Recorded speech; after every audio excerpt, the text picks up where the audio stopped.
ఒక్కొక్కసారి ఇంటర్వ్యూలో వాళ్ళు ఇంగ్లీష్ చూసి భయమేస్తుంది. అమ్మో వీడు ఇంత ఇంగ్లీష్ మాట్లాడుతున్నాడు, మనమేం సెలెక్ట్ అవుతాము అనుకుంటాం. వాళ్ళని చూస్తున్నాం. ఈరోజు ఎవరిని చూడాలి? దేవుణ్ణి చూడాలి. వారికి ఏముంటే ఏంటి, నాకైతే దేవుడు ఉన్నాడు. వాళ్ళకైతే డిగ్రీస్ ఉండొచ్చు, నాకైతే దేవుడు ఉన్నాడు. వాళ్ళకైతే వాళ్ళ తాతల ఆస్తు ఉండొచ్చు, నాకైతే నా దేవుడు ఉన్నాడు.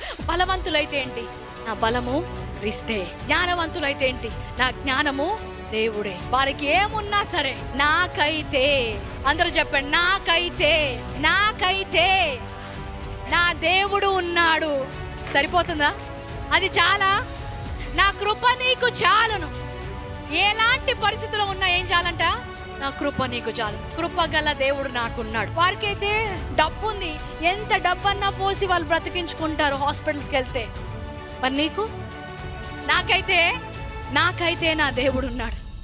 నా దేవుడు ఉన్నాడు. నేను నువ్వు ఏ రోజు కూడా తగ్గించుకోకూడదు. బడి గలవారు ఉంటే ఏంటి, బలము గలవారు ఉంటే ఏంటి, జ్ఞానవంతులు ఉంటే ఏంటి, బుద్ధివంతులు ఉంటే ఏంటి, ఐశ్వర్యవంతులు ఉంటే ఏంటి, తెలివి గలవారు ఉంటే ఏంటి, నాకైతే నా దేవుడు ఉన్నాడు. హల్లెలూయా.